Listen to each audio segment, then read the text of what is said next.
വ്യാജ റിക്രൂട്ട്മെന്റ് ഏജൻസിയുടെ ചതിയിൽപ്പെട്ട് റഷ്യയിൽ കുടുങ്ങിയവരിൽ ഒരു മലയാളി കൂടി തിരിച്ചെത്തുമ്പോൾ പുറത്തുവരുന്നത് ചതിയുടെ കാണാപ്പുറങ്ങളാണ്.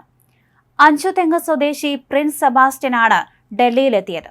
ഇന്ത്യൻ എംബസിയുടെ സഹായത്തോടെയാണ് പ്രിൻസ് മടങ്ങിയെത്തിയത്. വൈകാതെ നാട്ടിലെത്തുമെന്ന് പ്രിൻസ് കുടുംബത്തെ അറിയിച്ചിട്ടുണ്ട്. പ്രിൻസിനെയും CBI വിശദമായി ചോദ്യം ചെയ്യും. തട്ടിപ്പ് സംഘത്തെ കണ്ടെത്താനാണ് ഇത്. നേരത്തെ പൊഴിയൂർ സ്വദേശി ഡേവിഡ് മുത്തപ്പനും ഡൽഹിയിലെത്തിയിരുന്നു. ഡൽഹിയിലുള്ള ഡേവിഡ് ഉടൻ നാട്ടിലേക്ക് തിരിക്കും. യുദ്ധമുഖത്തുള്ള അഞ്ചുതെങ്ങ് സ്വദേശികളായ വിനീത്, ടിനു എന്നിവരെ തിരിച്ചെത്തിക്കാനും വിദേശകാര്യ മന്ത്രാലയം നടപടികൾ തുടങ്ങിയിട്ടുണ്ട്.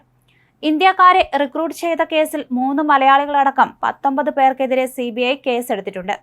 യുദ്ധഭൂമിയിൽ വച്ച് പ്രിൻസിന് മുഖത്ത് വെടിയേൽക്കുകയും ഡേവിഡിന്റെ കാൽമൈൻ സ്ഫോടനത്തിൽ തകരുകയും ചെയ്തിരുന്നു.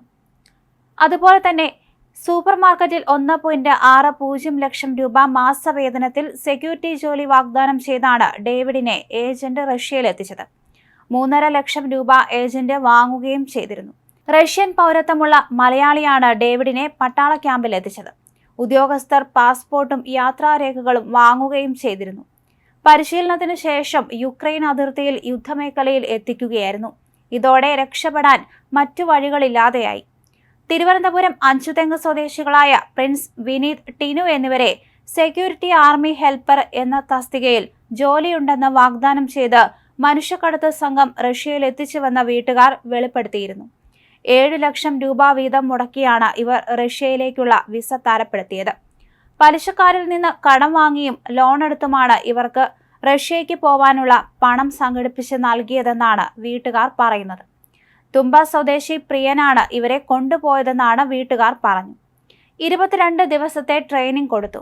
ട്രെയിനിങ്ങിന് ശേഷം മൂവരെയും 2 ടീമുകളിലാക്കി യുദ്ധമുഖത്തേക്ക് വിടുകയായിരുന്നുവെന്നാണ് വീട്ടുകാർ പറഞ്ഞത്.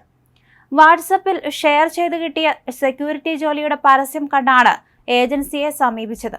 ഏജന്റിന്റെ സഹായത്തോടെ ഡൽഹിയിലെത്തി. പിന്നീട് അവിടെ നിന്ന് റഷ്യയിലേക്ക് കൊണ്ടുപോയി. പരിശീലനത്തിന് ശേഷം കൂലിപ്പട്ടാളത്തോടൊപ്പം ചേരാൻ നിർബന്ധിക്കുകയായിരുന്നു. റിക്രൂട്ടിംഗ് ഏജൻസിയുടെ തട്ടിപ്പിനിരയായി യുദ്ധഭൂമിയിലെത്തിയ ഇവരുടെ ദുരവസ്ഥ ഒടുവിൽ വാർത്തയായി. വാർത്തയ്ക്ക് പിന്നാലെ കേന്ദ്രമന്ത്രിമാരും മുഖ്യമന്ത്രിയും പ്രതിപക്ഷ നേതാവും ഇടപെട്ടിരുന്നു. പരിക്കേറ്റ് പള്ളിയിൽ അഭയം തേടിയ ഇരുവരെയും ഇന്ത്യൻ എംബസിയിലേക്ക് വിളിപ്പിക്കുകയും ചെയ്തു. റഷ്യയിലേക്കുള്ള മനുഷ്യക്കടത്ത് ഇപ്പോൾ CBI അന്വേഷിക്കുകയാണ്. തട്ടിപ്പിനിരയായവർ തിരിച്ചെത്തിയതോടെ CBIക്ക് ഇതിൽ കൂടുതൽ വിവരങ്ങൾ കിട്ടും. കേരളത്തിൽ നിന്ന് മാത്രമല്ല മറ്റ് സംസ്ഥാനങ്ങളിൽ നിന്നടക്കം കൂടുതൽ പേരെ റഷ്യയിലേക്ക് കൊണ്ടുപോയി എന്നാണ് വിവരം. പട്ടാള ക്യാമ്പിലെത്തിയ ഡേവിഡിന് ഡിസംബർ 25 നടന്ന ഡ്രോൺ ആക്രമണത്തിൽ ഗുരുതരമായി പരിക്കേറ്റിരുന്നു. ചികിത്സ ലഭിക്കാതെ ഗുരുതരാവസ്ഥയിൽ കഴിഞ്ഞ ഡേവിഡ് ബന്ധുക്കളെ വിവരം അറിയിച്ചതോടെയാണ് വ്യാജ റിക്രൂട്ട്മെന്റിനെ കുറിച്ചുള്ള വാർത്തകൾ പുറം ലോകം അറിഞ്ഞത്. പിന്നീട് കേന്ദ്രമന്ത്രിമാരായ V മുരളീധരൻ, രാജീവ് ചന്ദ്രശേഖർ, ശശി തരൂർ MP എന്നിവർ ഡേവിഡിനായി എംബസി അധികൃതരെ ബന്ധപ്പെട്ടു. വ്യാജ റിക്രൂട്ട്മെന്റ് ഏജൻസിയുടെ ചതിയിലകപ്പെട്ട ഡേവിഡ് മോസ്കോയിലെ പള്ളി വികാരിയുടെ സംരക്ഷണയിൽ കഴിഞ്ഞു വരികയായിരുന്നു. സൂപ്പർമാർക്കറ്റിൽ 1.5 ലക്ഷം രൂപ മാസശമ്പളം വാഗ്ദാനം ചെയ്താണ് റിക്രൂട്ട്മെന്റ് നടത്തിയത്. റഷ്യയിലെത്തിയ ഡേവിഡിനെ റഷ്യൻ പൗരത്വമുള്ള മലയാളിയായ അലക്സാണ് പട്ടാള ക്യാമ്പിലെത്തിച്ചത്.